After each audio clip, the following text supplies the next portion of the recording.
God universe में आपका स्वागत है। यह चैनल सनातन धर्म और आध्यात्मिक शांति के लिए समर्पित है। तो चलिए एक पल के लिए उस गहरी शांत जगह पे चलते हैं जहां मन की सारी भागदौड़ थम जाती है और आत्मा अपने सबसे पुराने सवालों के जवाब ढूंढती है। आज हम सिर्फ एक कहानी नहीं सुनेंगे, हम उस पवित्र अग्नि के एहसास को जिएंगे जिसे दुनिया होलिका दहन कहती है। जरा सोचिए, क्या हो अगर जैसे एक चीज को हमारी रक्षा के लिए बनाया गया था वही हमारी जान लेने पर तुल जाए। होलिका की कहानी, पता है, सिर्फ एक कथा नहीं है। ये तो एक पहेली है, एक गहरा सवाल है। ये पूछती है कि हमारी असली सुरक्षा आखिर है क्या? क्या ये कोई बाहरी वरदान है, कोई जादुई चादर, या फिर हमारे दिल के अंदर जल रही अटूट श्रद्धा की लौ? चलिए इस रहस्य की परतों को एक एक करके खोलते हैं।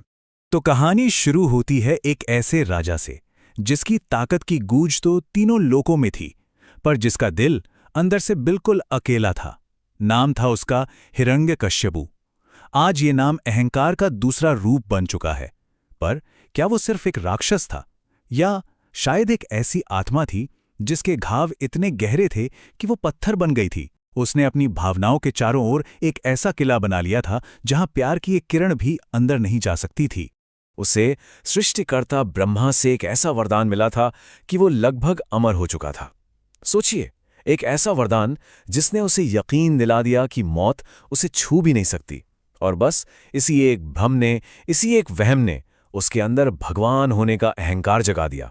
उसने एक ऐसा राज बनाया जो दिल से, भावनाओं से एकदम खाली था, बर्फ की तरह ठंडा। एक ऐसी जगह जहां पूजा सिर्फ उसकी होती थी और जहां प्यार की जगह सिर्फ और सिर्फ डर ने ले ली थी।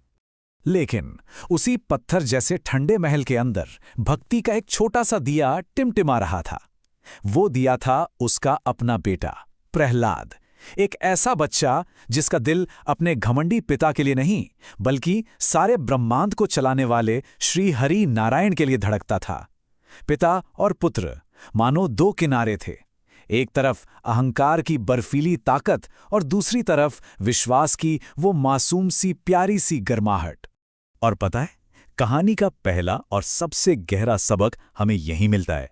दुनिया के जो सबसे बड़े, सबसे जालिम लोग होते हैं ना, वो असल में अंदर से सबसे ज्यादा डरे हुए होते हैं। उन्हें ताकत से डर नहीं लगता, उन्हें डर लगता है प्यार की सादगी से। वो कांपते हैं एक मासूम विश्वास की शक्ति से। प्रहलाद की वो अटूट भक्ति हिरण्यकश्यपु के उस पहाड़ जैसे अहंकार के लिए एक आईना बन गई थी। एक ऐसा आईना जिसमें उसे अपनी हार, अपना अंत साफ साफ नजर आ रहा था। और अब कहानी उस मोड़ पर आ पहुंचती है जहां विश्वास की सबसे बड़ी, सबसे कठिन परीक्षा होनी थी। वो रात जब एक बाप ने अपने ही बेटे के विश्वास को आग लगाने के लिए अपनी ही बहन होलिका को मौत का दूत बनाकर भेज दिया। होलिका, जिसे एक वरदान मिला था कि आग उसे छू भी नहीं सकती। उसके पास एक ऐसी दिव्य शॉल थी जो उसे आग से बचाती थी। पर उसके भाई ने, उस घमंडी राजा ने, उसके वरदान को ही श्राप बना दिया। हुक्म मिला कि वो अपने मासूम भतीजे को गोद में लेकर दहकती हुई आग में बैठ जाए। सोचिए, एक तरफ भाई का हुक्म था और दूसरी तरफ एक बच्चे की वो मासूमियत। और फिर उस पल पूरी कायनात ने एक ऐसा चमत्कार देखा जिसे सदियों तक याद रखा जाना था। जैसे ही आग की लपटें आसमान की ओर उठीं, अचानक एक दिव्य हवा का झोंका आया। वो जादुई शॉल जो होलिका का रक्षा कवच थी, उसके शरीर से उड़ी और धीरे से उस मासूम बच्चे प्रहलाद के चारों ओर लिपट गई। उस दिन आग ने भी चुन लिया था। उसने वरदान के अहंकार को नहीं चुना, उसने भक्ति की पवित्रता को चुना। होलिका, जिसे अपनी ताकत पर गुमान था, वो उसी आग में समा गई।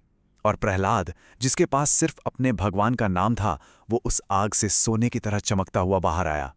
बस इसी एक चमत्कार में पूरी कहानी का पूरा सार छिपा है। हमारी असली रक्षा किसी बाहरी चीज में या किसी वरदान में नहीं है, वो तो हमारे अंदर की स्थिति में है। सच्चा, निश्चल विश्वास वही एक अदृश्य कवच है जिसे दुनिया की कोई आग, कोई भी आग जला नहीं सकती।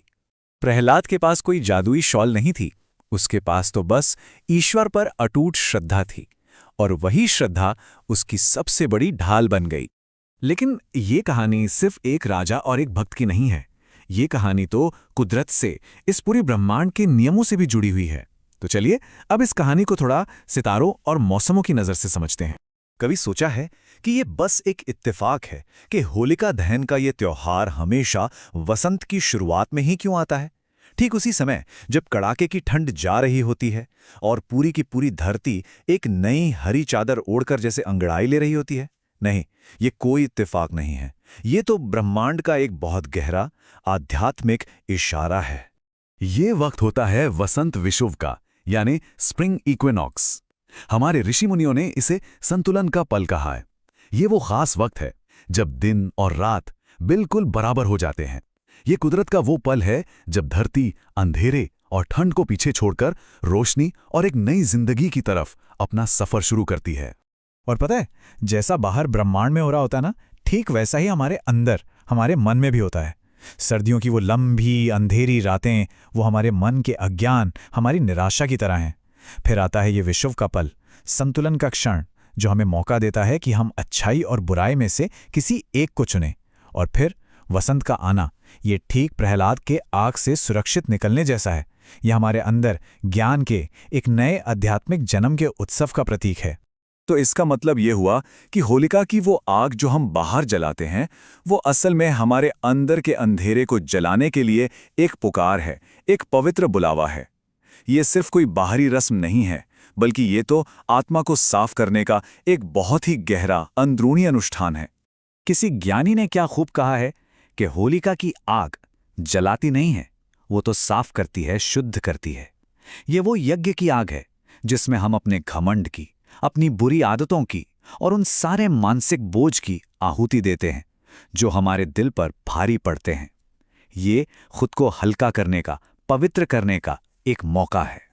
और देखिए, इस पवित्र आग में हम जो कुछ भी डालते हैं ना, हर एक चीज का एक गहरा मतलब है। लकड़ियां वो जीवन और मृत्यु के चक्र को दर्शाती हैं।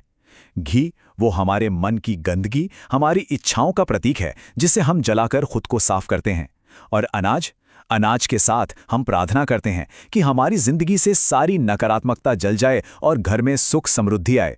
तो ये रस्म हम सबसे एक बहुत ही निजी सवाल पूछती है कि हमारी अपनी होलिका क्या है? वो कौन सा गुस्सा है, कौन सा डर है, या कौन सी ऐसी बुरी आदत है जिसे हम सालों से अपने अंदर, अपने साथ ढो रहे हैं? ये त्योहार हमें उसे पहचानने का और इस पवित्र आग में उसे स्वाहा कर देने का मौका देता है, ताकि हम भी प्रहलाद की तरह सारे बोझ से आजाद होकर निर्मल और पवित्र बाहर आ सकें। और जब रात के अंधेरे में सारी नकारात्मकता जलकर राख हो जाती है, तब सुबह होती है एक नई सुबह की, एक रंगीन सुबह की। होली का त्योहार जानते हैं क्या है? ये उसी आजाद हुई आत्मा का जश्न है जब सारे बंधनों से मुक्त होके बस खुशी में, आनंद में झूम रही है। होली के ये जो चटक रंग है ना, ये सिर्फ रंग नहीं है, ये तो हमारी भावनाएं हैं, हमारे एहसास हैं। लाल रंग जो प्रेम और हिम्मत का प्रतीक है, हमें राधा कृष्ण के दिव्य प्रेम की याद दिलाता है। पीला रंग वसंत के सूरज की तरह नई ऊर्जा और ज्ञान लेकर आता है। हरा रंग कुदरत के फिर से जी उठने का एक नई शुरुआत का जश्न है। और नीला रंग वो आत्मा की गहरी शांति और ठहराव को दिखाता है। और जब हम सब एक दूसरे से प्यार से कहते हैं, बुरा न मानो होली है, तो ये सिर्फ एक लाइन नहीं होती, ये तो मिलकर माफ कर देने का एक वादा होता है। ये एक दूसरे को और खुद को भी सारी गलतियों के लिए माफ करके एक नई प्यार भरी शुरुआत करने का संकल्प है। ये इस बात का ऐलान है कि आज कोई दुश्मनी नहीं, कोई गिला शिकवा नहीं, आज सब एक हैं, सबके सब प्यार के उस दिव्य रंग में रंगे हुए हैं। और आखिर में होलिका दहन हमें जिंदगी का सबसे बड़ा, सबसे गहरा सबक सिखाता है। यह बताता है कि जीवन की आग में हमें जलना भी पड़ता है, तपना भी पड़ता है, पर हमें जलकर राख नहीं हो जाना है। और अगर कभी राख बन भी जाएं, तो उसी राख से एक फीनिक्स की तरह, एक कमल के फूल की तरह फिर से खिल उठना है। और जब एक फूल बन जाए, तो अपनी अच्छाई की, अपनी करुणा की महक पूरी दुनिया में फैलानी है। यही जीवन का परम सत्य है, और यही होली का सच्चा और हमेशा रहने वाला संदेश है। सनातन प्रेमियों, अगर आपको सनातन धर्म और हिंदू आध्यात्मिक ज्ञान पसंद है, तो वीडियो को लाइक करें, शेयर करें और चैनल को सब्सक्राइब करें। धन्यवाद।